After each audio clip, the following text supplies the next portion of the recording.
Now, it's one thing to hear somebody who has never reached any level of success blaming racism as to why they never succeeded, right? They can almost sound convincing as they go on about the system of white supremacy and, that being the reason why they just simply could not do the things that they actually wanted to do in their life. It's almost convincing when you hear these people. If somebody is broke, dusty, and disgusting, you are damn near sympathetic with their plight. But it's something entirely different when you hear somebody who has reached some of the highest levels of at least worldly success, what most of us would deem successful, including themselves or a former version of themselves, yet that person is using the very same excuse. Now, I don't believe in using the excuse for any of us. I believe it is a limiting belief that will stop us before we even aspire towards something, before we even take those necessary steps or even the first step towards what we want. Like if I sat here and just said to myself, well, there's racism out there, systemic racism, I'm black, who's going to want to listen to me? This is just a platform made for white people. Look at Mr. Beast. He's going to win, but little old black me, nobody wants to listen to me. If I have that mentality, or I believe that there are these systems that, are set up against me and that I can never win, then I will never try in the first place. So again, I'm against that entire idea. I'm not saying racism doesn't exist, that there aren't ignorant, prejudiced, individuals who feel themselves superior to others. There's plenty of that to go around. And yes, as much on the black side as the white side and everywhere in between, right? Anybody can be classified as racist. I know we like to make the excuse that it's only white people because they're the ones in control and they have power and there's a system. No, that's an excuse to enable individuals to be racist, essentially with the justification. But I digress. So I recently heard a story with an individual by the name of Keke Palmer. And I remember from a movie way back in the day called Aquila and the Bee. Right? Super dope movie. I mean, it was, one of them sweet, feel good type of films, etc. I enjoyed the film. I really did. And that's about the last time I really heard of Keke. Now, I know she's been doing her thing and she has been relatively, if not really successful based upon who you ask within that Hollyweird machine, right? She was one of these kids who fortunately didn't go through that almost like Disney kid, Nickelodeon kid curse, where she actually became an adult and a seemingly functional adult. I don't know too much about her, but I recently heard this article where she was essentially speaking on how, if she had been white, she would have reached the same levels of success as a Miley Cyrus. She would have reached the same levels of success as a Selena Gomez, etc. And that was interesting to me because life is all about perspective. And the people actually giving a breakdown, what is the channel called? Let me give them their shout out. I like to give my just due. So what is it? Pop Culture Crisis. That's what they're called. Shout out to Pop Culture Crisis. Y'all are super dope content. But as I'm listening to this breakdown, they brought something to my awareness, which was, again, perspective. It's like, if you think about all those girls who were in the audition room and never got the role at all, right? They never had a career in Hollywood, let alone made millions of dollars doing the thing that they love most. Pursuing a dream that sounds like a pipe dream, a literal dream to most people. And you realize that dream, and yet coming to the other side of that and thinking to yourself, man, I really got the short end of the stick. I actually think that is a deep level of, I'm not going to say insincerity. I can't just give her that because I don't know her personally, but I will say from the outside, a lack of gratitude. Like, think about the other little black girls, if you want to just classify it in that way. Think about all the other little black girls who will never get that opportunity. Simple, right? Not because they can't or not because they're not able to, but simply because that role that you got wasn't a role that was best fit for them, or they weren't ready for whatever, but you got that role for whatever given reason that then launched your career. And then you got the multitude of roles after that. You worked your ass off just like everybody else was around you. And you got the opportunities and you seized those opportunities. Right? But instead of just looking at that, it's got to be, well, because, I'm black. What can I say? The system is against me. And, this conversation then had me thinking about other times I'd heard this come up. And again, Keke Palmer has reached a relative level of success to where I know who she is at the very least. And I'm pretty sure, at least one other person in my household would know who that is. But there are also individuals who are world renowned superstars. I mean, top A level, the best in class.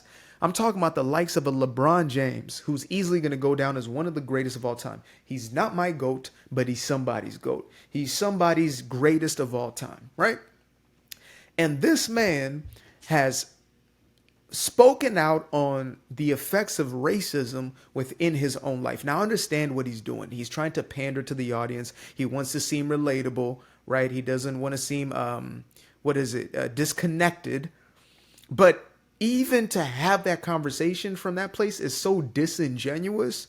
Brother, you are in a class of your own, right? And some people are going to say, well, but you still a black man. He's going to be reminded he's a black man. Go into that man's life and see if there's a comparison with him and any other person of any other ethnicity, just at the everyday level, right?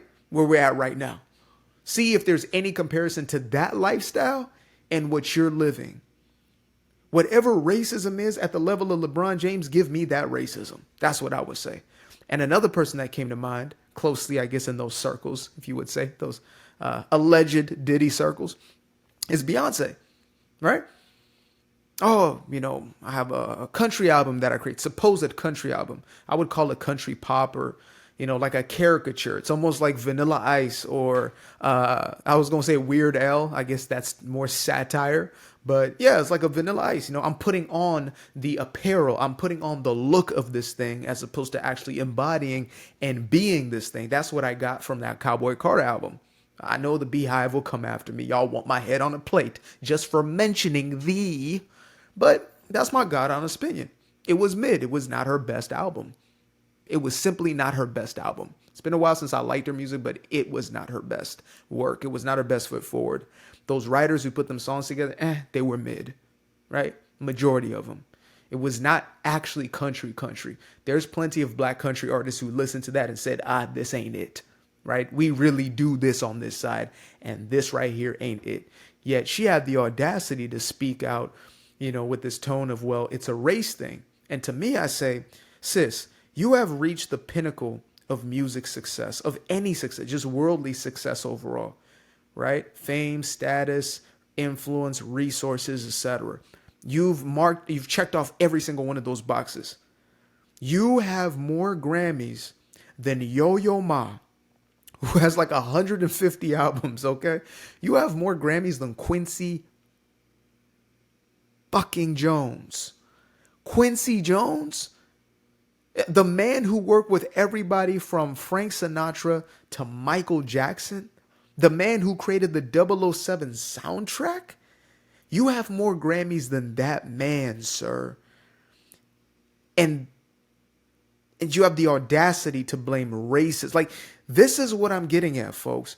This messaging is tossed around and it's been overused and it's lost its substance. It has lost its punch.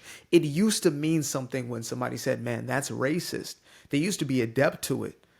Now, when somebody says it, it's just something that's thrown around. Oh, I don't like what you're saying. I want to shut down your conversation. You're racist. That's racist, right? Oh, I don't like the way that this turned out. That's racist. Keke Palmer. Well, because I didn't get the same success as these girls, why am I comparing myself to? That's one of the discussions they got into on the pop culture segment of this is, why is there a comparison? And then in the next breath, she says, well, I don't compare myself to none of these people, especially none of these white people. She said that. That's her own words. Some folk like to come for me just to come for me because they get offended because they personalize things. It's like, because I'm talking about somebody who happens to be a black woman, oh, you're attacking black women. No, I'm talking to her and what she said. If you don't have this mentality, the shoe doesn't fit. Simple as that. She happens to be somebody who it's almost like the weaponizing of this idea of racism. And I don't like that. I'm not a fan of that, because when you have actual situations that are genuinely rooted in racism, then they're discounted. They mean nothing. When you have actual apartheid taking place, etc., then it is inconsequential because you've cried wolf so many times. And so I really felt the need to speak to this, because I feel sometimes like, okay, we're finally over this hump. And then all of a sudden we find ourselves back back to like square one. And it's like, okay, what are we doing? What are we doing? Okay, we're still using this, even though we're succeeding, we're thriving. Okay, then we move forward. Then all of a sudden, racism is just, and I'm like, my God. And I love when I hear the likes of whether it's a Morgan Freeman or even a Lil Wayne, out of all people, right? Where it's either with Morgan, it's like, okay, we get over racism when we stop talking about, when we stop obsessing, when we stop using it, in this way. A Lil Wayne, who they tried to, milk for whatever they could find. Okay, so what about racism in your life? And he's like, look, I've never experienced that. That's his God honest experience. It's like me. If you come to me and ask me about police situations, I've gotten away with so much wild shit when it comes to police. I've been blessed a multitude of times. And I used to be a dope boy. Statute of limitation has been almost exactly 10 years. Almost exactly 10. I was 19 when I got out the game. And I'm about to be 29 in a month. So almost a month to this day, actually. February 14th, just in case you're wondering. But yeah, I found myself in this place where, again, I want the best for us. I want to continue moving forward. Why do I have this conversation, and why will I have it for the rest of eternity? Because it's the one that I will have with my own children. It's the one that I will have with my grandkids. It's like, don't let anything get in your way. Don't let anything stop you, especially those things that can be irrelevant in this day and age. It's one thing if we're dealing with the 1920s, 1910s, 1860s even, and yet even them folks were striving past the systems of racism that was set against them by the Democratic plantation. They were going in opposition of that, buying their own freedom in some cases during chattel slavery. Like, this was the level of resilience and grit. And now it's like we become so soft that when it's easiest, we want to complain most. And that's the part that really grinds my gears. That's the part that really gets me going, is to say, we have it best today. Why are we complaining today? If we're going to complain, we should have complained yesterday. Like, we should have complained a long, long time ago. Today's not the time to complain. Today's the time to do. Today's the time to take advantage of this. The fact that, like, I think it was Eric Thomas. Shout out to the hip hop preacher, Eric Thomas. He was talking about how, if Martin Luther King was here today, are you kidding me? As a prolific, profound, talented speaker as him, hardworking, just giving over to it, no excuses, that man will be making millions of dollars on these damn platforms just speaking his truth. Millions of dollars. But he didn't have that opportunity. These platforms didn't exist. He made the influence that was necessary, right? He left the mark that he had to leave. But we today, we got fair play at the game. You can turn this damn camera on. You could start up a damn website. You can do something without even your face even being shown. Because I'm black, they're not going, okay, fine, then don't show your face. Do you know how many of these huge businesses have been created? The even crypto world, whatever. Like, you don't know what the hell the person looks like. You don't know what the person who makes your pillow looks like. You don't know what the person who made that jacket or that. Maybe you're fashion. I don't know. If you're in a designer, then you probably know who that is, right? But there's a host of things around you. You don't even know the person. But I would even say one step beyond that. Again, today is the time. Today is the day to show who you are in the fullness of who you are. And when you let the race thing go, you realize that you gravitate towards all sorts of people. If you think life is just so racist, everybody's so racist, white people so racist, you will actually miss the mark and not realize, man, there's a lot of beautiful people out here who got the best intentions for themselves and the people around them. And then there's people who don't. But that never had anything to do with color. That never had anything to do with color. It has everything to do with the character of the individual. Simple. I used to be afraid of the dark, place unknown like a heart in their heart. I used to see my life in the bar. Now the kids unchained, every shackle is lost. 2 steps in the moonlight, 2 step in the daytime. You just know when it feel right. You got a feeling the time's not. See you through those shades that I just threw on. Through my lenses, you just can't do no wrong. I fell in love with myself again. I fell in love with myself. I fell in love with the sunshine. I fell in love with the light. I fell in love with the full moon. I fell in love with the night. I can see the light again. I can see the light. You can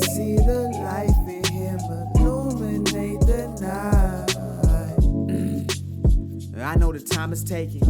A 3-6-5, that's a full rotation. I see you looking up, you know them constellations. Constantly